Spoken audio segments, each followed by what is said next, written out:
తండ్రి, నాకు ఇచ్చిన ఈ మాటను బట్టి వందనాలు ప్రభా. మీ గురించి ఎంత నేను వర్ణించినా, నా మాటలతో నేను ఎంత చెప్పినా ప్రభా, ఎవరికి నా తండ్రి మేలు కాదు. కానీ నా ప్రభా, మీరు మాట్లాడితే హృదయాలు కదిలించబడుతుంది నా తండ్రి. మరి ఇక్కడ ఎవరైతే రక్షణ లేని బిడ్డలు ఉంటున్నారో ప్రభా, ఈ దినం వారిని దర్శించండి, వారితో మాట్లాడండి, వారి మనోనేత్రములు తెరవండి ప్రభా, వారి హృదయ నేత్రాలు తెరవమని వేడుకుంటున్నానయ్యా. సహాయం చేయండి, నా నోటికి మీరు దూరంగా ఉండి నా తండ్రి మీరే మాట్లాడండి, మీ సన్నిధి నాకు తోడుగా ఉంచమని ప్రభా, ఈ ముందున్న సమయాన్ని మీ చేతులకు అప్పగిస్తూ మీకే మహిమను చెల్లిస్తూ యేసు నామములో ప్రార్థిస్తున్నాను తండ్రి, ఆమేన్. హల్లెలూయా. దేవుని నామానికి స్తోత్రం.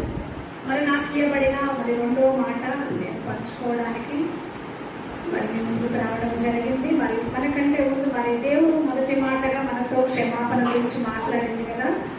అవును, దేవుడు క్షమించడానికి సిద్ధమైన మనసు గలవాడు. ఆయన కంటే కూడా ఎవరు ఎక్కువ ప్రేమించలేరు, ఆయన కంటే ఎవరు ఎక్కువ కూడా క్షమించలేరు. మనం మనుషులు సరిపోము. అయితే రెండవ మాట ఇక్కడ చూసుకున్నట్టయితే మరి అదే లూకాసు సువార్త నుంచి 23వ అధ్యాయము 42-43 వచనాలు చూసుకుంటే, నేడు నీవు నాతో కూడా పరదేశంలో ఉండు అని నిశ్చయంగా నేను నీతో చెప్పుచున్నానని ప్రభువైన యేసుక్రీస్తు పలుకుతున్న మాట. అయితే ఇది ఎవరితో చెప్తున్నాడు అంటే, మన జీవితకాలము పరిశుద్ధంగా బ్రతికిన ఒక నీతిమంతుని కొరకు మాట్లాడట్లేదు దేవుడు.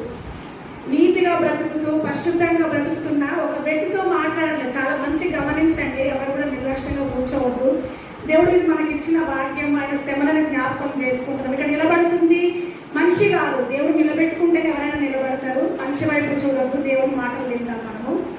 అయితే నేడు నీవు నాతో కూడా పరదేశంలో ఉండు అన్న మాట దేవుడు పరిశుద్ధంగా బ్రతికిన ఒక పరిశుద్ధితో చెప్పట్లేదు, ఒక దొంగతో చెప్తున్న మాట ఇది. మరి తన జీవిత కాలము దేవుడు అంటే తెలియదు ఆ నాస్తికునికి. చాలా దొంగతనాలు చేసి ఉండవచ్చు, చాలా మందిని అన్యాయం చేసి ఉండవచ్చు, అహంకారంగా గర్వంగా ప్రవర్తించి తన జీవిత కాలం అంతా వ్యర్థం చేసుకున్న ఒక వ్యక్తితో దేవుడు అంటున్న మాట ఏంటంటే, నేడు నీవు నాతో కూడా పరదేశంలో ఉండు. మనము తల కింద పెట్టి కాలు పైకి పెట్టి 100 దినాలు తపస్సు చేసిన పరలోక రాజ్యం రాదు. మరి ఈయనకి ఎందుకు అందరి భాగ్యము దేవుడు ఇచ్చిండంటే, గమనించినట్టయితే ఆయన ఇద్దరు దొంగలు ఉన్నారు అక్కడ. మనం చూస్తున్నట్టయితే ఇద్దరు కూడా 2 పక్కల బందిపోటు దొంగలు. వాళ్ళు ఏ మంచి లేదు, బ్రతికినంత కాలం వాళ్ళు ఏం నీతిమంతులు కాదు, ఎవరిని ఉద్ధరించిన వాళ్ళు కాదు, పరిశుద్ధంగా బ్రతికిన వాళ్ళు కాదు. కానీ ఇక్కడ ఇద్దరు దొంగలలో వ్యత్యాసం మనం చూసినట్టయితే, ఫస్ట్ ఒక దొంగ అంటున్నాడు, నువ్వు రక్షించుకొని నన్ను కూడా రక్షించరాదని దూషిస్తూ మాట్లాడుతున్నాడు. కానీ అలా మనం మాట్లాడినంత కాలము, దేవుని నిందించినంత కాలం మనకు రక్షణ దొరకదు. అదే రెండో వ్యక్తిని చూసుకున్నట్టయితే అతను అంటున్న మాట దీనత్వంతో, యేసు నీ రాజ్యంలో నన్ను జ్ఞాపకం చేసుకోవా. మనం మత్తయి సువార్త మనం గమనించినట్టయితే యేసు అనే మాటకి రక్షకుడు అనే అర్థం. మొదటి మాట క్షమాపణ గురించి మనం విన్నాం కదా, ఇది రక్షణ గురించి. యేసు నామంలోనే రక్షణ ఉంది, ఏ నామంలోనూ రక్షణ లేదు. ఈ దొంగ అది గమనించింది. ఎప్పుడు గమనించిందంటే చివరి క్షణంలో. తను శిలువ పైన ఇంకా కొన్ని క్షణాలు అయితే ఈ లోకాన్ని విడిచి వెళ్ళిపోతాడు. అలాంటి మరణ పంచులో ఉన్నప్పుడు అతడు యేసు ప్రభు యొక్క గొప్పతనాన్ని గమనించిండు, గుర్తుపట్టిండు. ఆయన అంటున్న మాట ఏంటంటే, మనము తప్పు చేసి శిక్ష అనుభవిస్తున్నాం, కానీ ఆయన ఏ నేరము చేయలేదు. హల్లెలూయా, దేవుని స్తోత్రం. దేవుల్లో ఏ నేరము లేదు. ఆయన ఎవరో శిక్షించిందంటే ఆయనలో తప్పు చూసి శిక్షించలేదు. దేవుడు తన సొంతంగా ఆయన ఇష్టంతో ప్రాణం పెట్టిండు.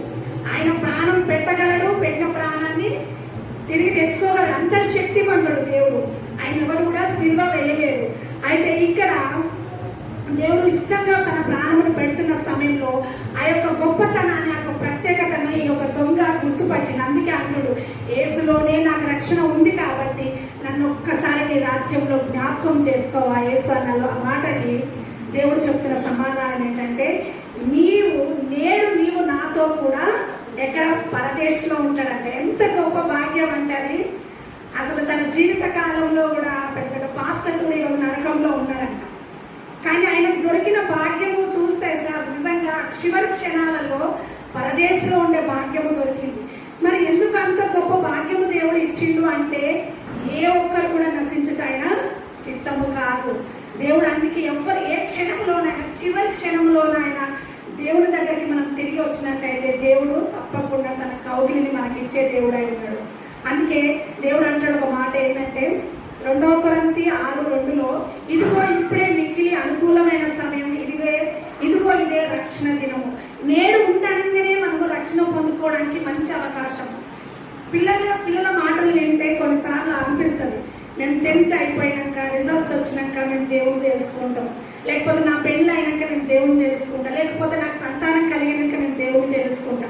కొన్ని కండిషన్లు పెడతాం, కానీ రేపు అనేది మనది కాదు. నిన్న జరిగిపోయింది మళ్ళీ తిరిగి రాదు. నేడు అనే సమయం ఉండగానే రక్షణ పొందుకోవడానికి మిక్కిలి అనుకూలమైన సమయం అని దేవుడు చెప్తున్నాడు. అందుకే ఆఖరి నిమిషంలో కూడా ఆయనకి దేవుడు అవకాశం ఇచ్చింది. ఎందుకంటే నశించిపోవడం దేవుడి చిత్తం కాదు కాబట్టి. రక్షణ అనేది ఇక్కడ నేడు అనే మాట మనం చూసుకున్నాం కదా. సెకండ్ మాట నీవు అనేది ఏంటంటే రక్షణ అనేది ఎవరికి వాళ్ళు వ్యక్తిగతము. మా నాన్న నమ్ముకున్నాడు, మా నాన్న సేవ చేస్తున్నాడు, మా నాన్న పాస్టరు, లేకపోతే మేము పాతకాలం నుంచి క్రైస్తవులమే, మా తాతల నుంచి మేము క్రైస్తవులం అంటే వాళ్ళు మనం పరలోక రాజ్యానికి తీసుకొని వెళ్ళారు. ఎవరు భక్తి ఎవరు ఆత్మకు వారే లెక్క చెప్పుకోవాలి. సమయం ఉందన్నప్పుడే దేవుని దగ్గరికి రావాలి. ఎవరైనా సరే, అది నా పిల్లలైనా ఇంకెవరైనా సరే. రక్షణ లేదు కానీ రక్షణ తీసుకోవాలనుకుంటే ఎవరికి వాళ్ళు దేవుని దగ్గర వాళ్ళు ఈ యొక్క వ్యక్తి ఎట్లయితే ఈ సిలువలో ఉన్న దొంగ ఏ విధంగా అయితే ప్రభువాన్ని జ్ఞాపకం చేసుకోవాలి, దీనమైన ప్రార్థన ఎలా చేసిందో ప్రతి ఒక్కరూ కూడా ఆ ప్రార్థన చేయవలసిన వారమే ఉన్నాము. అందుకే రక్షణ అనేది వ్యక్తిగతం. ప్రభువాన్ని క్షమించని ఎవరైతే నోటితో ఒప్పుకొని హృదయంతో అంగీకరిస్తారో వాళ్ళకి పాప క్షమాపణ దేవుని నామంలో కలుగుతుంది. ఇంకొకటి నాతో కూడా అనే మాట దేవుడు ఎట్లా పలికినంటే ఎవరైతే ఆయన మాట విని ఆయన అంగీకరిస్తారో వారితో దేవుడు ఉంటాడంట. మరణం నుంచి జీవానికి దాటిస్తాడు దేవుడు. మనం పాపంలోనే పుట్టి పాపంలోనే చనిపోతే ఆ మనిషికి నిత్య నరకం ఉంది. యుగ యుగాలు కాలవలసి ఉన్నది ఆ నరకంలో.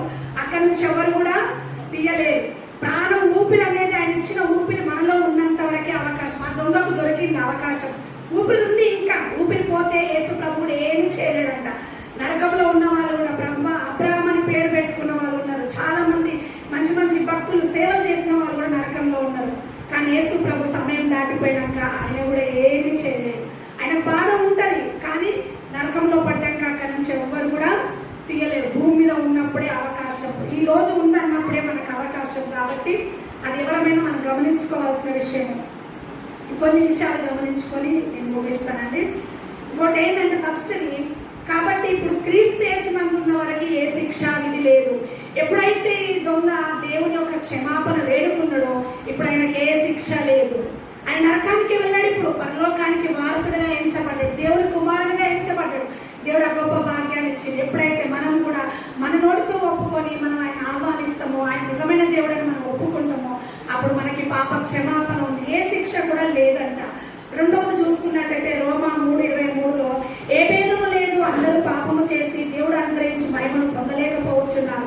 అవును, నిజమే, అందరూ పాపము చేసిన వాళ్ళే. మరి రక్షణ ఎక్కడ దొరుకుతుందంటే యేసు ప్రభు నామములోనే రక్షణ దొరుకుతుంది. 100 కోళ్ళు కోసినా, మేకలను కోసినా, మనం నీళ్ళలో మునిగి 10 సార్లు లేచినా కానీ మనకి రక్షణ లేదు. యేసు నామములోనే రక్షణ. భూమి కింద ఇవ్వబడిన నామములలో ఏ నామములు కూడా రక్షణ లేదంట. యేసు నామంలో మాత్రమే రక్షణ. ఆయన నామంలోనే మనకు జీవం ఉంది. ఆయన నామంలోనే పరలోక రాజ్యం ఉంది. ఆయన ద్వారానే తప్ప ఎవరు కూడా పరలోక రాజ్యానికి చేరలేరని దేవుడు సెలవిస్తున్న మాట. మరి మూడవదిగా చూసుకున్నట్టయితే లూకాసు వార్త 19:6 అతడు త్వరగా దిగి సంతోషంతో ఆయన చేర్చుకుని ఆయన జక్కయ్య గురించి చెప్పబడుతున్న మాట. అయితే ఎవరైతే హృదయంలో ఆయన చేర్చుకుంటారో, జక్కయ్య ఆశ కలిగి ఉన్నాడు, దేవుడు చూడాలని ఆ మేడి చెట్టు ఎక్కిండు, పొట్టివాడు, అందరిలా తను వెళ్ళలేడు. కాకపోతే హృదయంలో ఆశ ఉంది. ఆశను దేవుడు గమనించిండు. ఆయన అక్కడ ఉండాలని సంగతి ఎవరు చెప్పలేదు. కానీ ఆ యొక్క ఆశను, హృదయ రహస్యాలు ఎరిగిన దేవుడు, నిజంగా మనకు ఆశ ఉంటే ఆ బలవంతం అనేది ఎవరో పెట్టిన అవసరం లేదు. నువ్వు వ్యాసం తీసుకొని నువ్వు దేవుడిని తెలుసుకొని ఎవరు చెప్పని అవసరం లేదు. హృదయంలో దేవుడి యొక్క ఆశ ఉంటే దేవుడు సహాయం చేస్తాడు మనకి. దేవుని మనం చేర్చుకుంటే తప్ప మనకు దిక్కులేదు. ఈ హృదయాన్ని దేవునికి సమర్పించుకోవాలి. మరి 4వదిగా విశ్వాసం ద్వారా నీతిమంతులుగా తీర్చబడతామంట. అవును, ఈయన దేవుడు, ఈయన రక్షకుడు అని మనం ఎప్పుడైతే తెలుసుకుంటామో, ఎప్పుడైతే మనం విశ్వసిస్తామో మన హృదయంలో, అప్పుడే మనకి రక్షణ కలుగుతుంది. ఆ విశ్వాసం ద్వారా వాళ్ళు నీతిమంతులుగా ఎంచబడతారు. ఇప్పుడు మనము పాపులము కాదు, అండ్ రక్తంలో కడగబడిన మనము నీతిమంతులమై ఉన్నాము. యేసు రక్తము ప్రతి పాపము నుంచి మనం విడిపిస్తుంది. యేసు రక్తం మన నీతిమంతులు దేవుని విశ్వసించినప్పుడు మనం నీతిమంతులుగా తీర్చబడుతున్నాం. మరి నశింపజేయడానికి భయపడాలా, మరి ఆత్మను కూడా నరకంలో వేయడానికి మనం భయపడాలా అంటే, ఇప్పుడు దొంగ మీద ఉన్న సిలువ మీద ఉన్న దొంగ శరీరాన్ని ఆయన హింసించారు చాలా మంది. సిలువ అంటే మామూలు విషయం కాదు. అయితే ఆయన సిలువ వేసినప్పుడు ఆ విషయానికి ఆయన భయపడట్లేదు. ఇప్పుడు గ్రహించింది. ఏమి గ్రహించిందంటే, నా ఆత్మను సైతం నరకంలో వేయగలిగిన యేసయ్య శక్తి గొప్పది. ఈ శరీరాన్ని బాధ పెట్టేవాళ్ళు కాదు.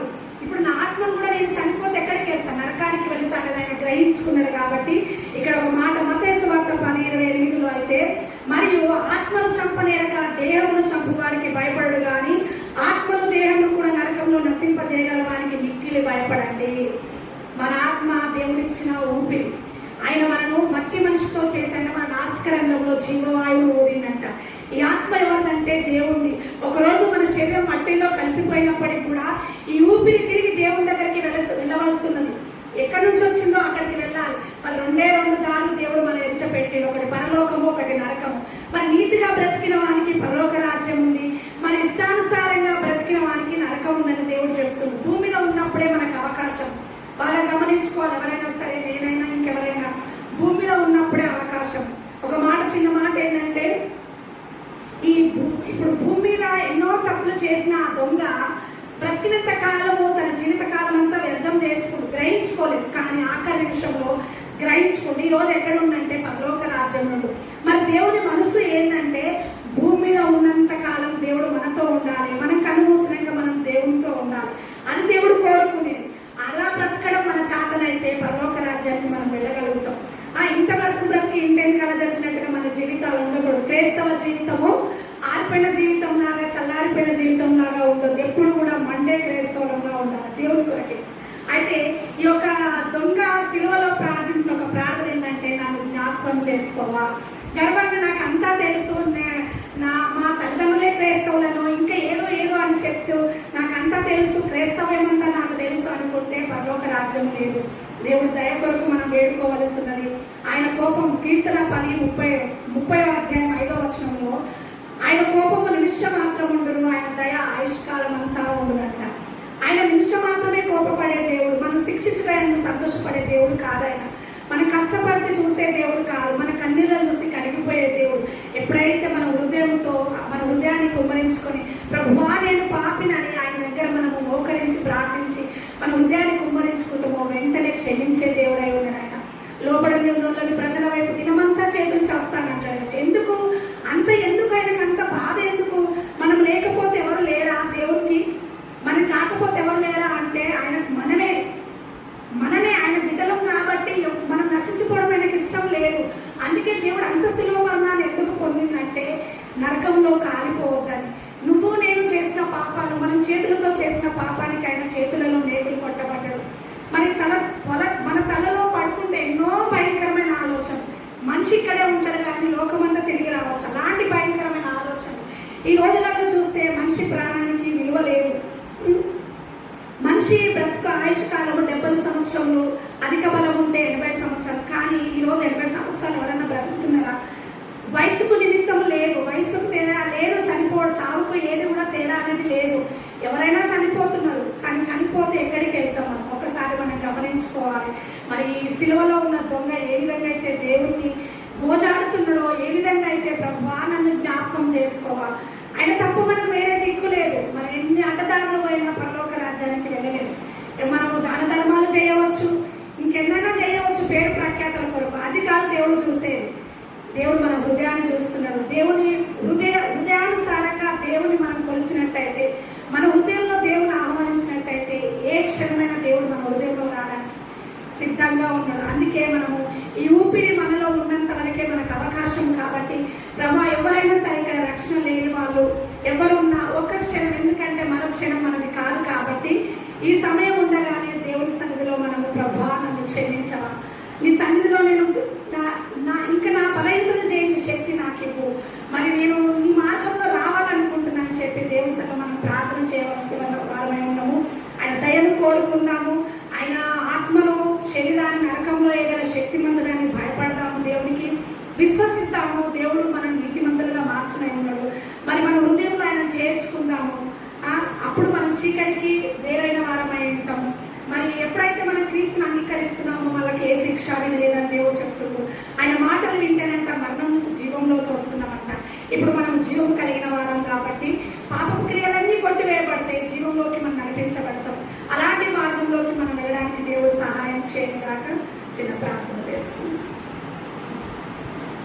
దేవా మీకు స్తోత్రములు ప్రభా, పరిశుద్ధుడా మీకు వందనాలు చెల్లిస్తున్నాను నాయన.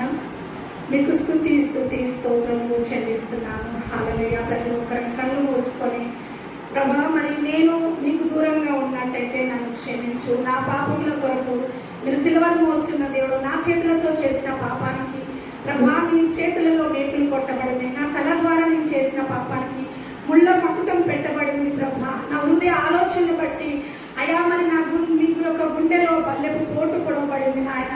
నా యొక్క రోగములను మీరు భరించి ఉన్నారు సిలువ పైన అని చెప్పి దేవుని జ్ఞాపకం చేసుకొని ఆయన సిలువ శ్రమను జ్ఞాపకం నా కొరకే, ఇది నా నా నా పాపముల కొరకే దేవుడు సిలువ మరణం పొంది ఉన్నాడని ఒక్కసారి ఆయన సన్నిధిలో క్షమాపణ వేడుకుందాం. యేసయ్యా నన్ను జ్ఞాపకం చేసుకొని ఆయన నన్ను క్షమించి ప్రభు అని ఒక్కసారి అదేవిధంగా జ్ఞాపకం చేసుకొని చిన్న పల్లవి పాడుకొని ప్రార్థన చేసుకుందాం.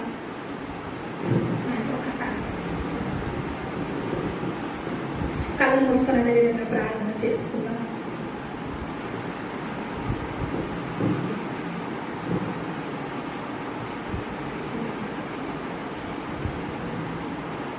దేవా స్తోత్రములు నాయన, స్తోత్రం. హల్లెలూయా. మీకు వందనాలు ప్రభా. సిలువలో సాగింది యాత్ర, కరుణామయుని దయగల పాత్ర. సిలువలో సాగింది యాత్ర, కరుణామయుని దయగల పాత్ర. ఇది ఎవరి కోసమో, ఇది నా కోసమే, ఇది నీ కోసమే, ఈ జగతి కోసమే, ఈ జనుల కోసమే. సిలువలో సాగింది యాత్ర, కరుణామయుని దయగల పాత్ర. పాలుగారు దేహం పైన పాపాత్ముల కొరడాలెన్నో, పాలుగారు దేహం పైన పాపాత్ముల కొరడాలెన్నో. నాట్యమాడినాయి నడివీధిలో నడిపాయి, నాట్యమాడినాయి నడివీధిలో నడిపాయి. నోరు తెరువలేదాయే ప్రేమ, బదులు పలు